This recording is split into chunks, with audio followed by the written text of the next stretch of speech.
Please rest your minds. You are here because we appreciate you. You only be doing a disservice to yourself and to the force if you don't take this program seriously.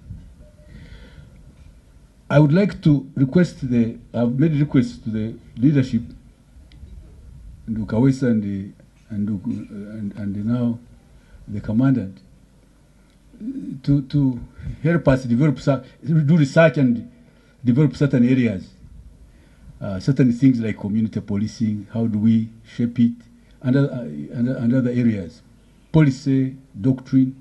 Another area I want us to develop is, because this whole thing, by the way, the objective is to build professionalism, professional officer, professional force. Likyali pya twalitandika mwaka guwedde, tetunana kumala mwaka naye ebikolebwa wano birungi ate bituwe essuubi titujja kukola bingi okutereeza ekitongole mu kutendeka okufuna obukugu ne mu bukulembeze, kubanga lisomesa obukulembeze ate n'obukugu mu kunoonyereza.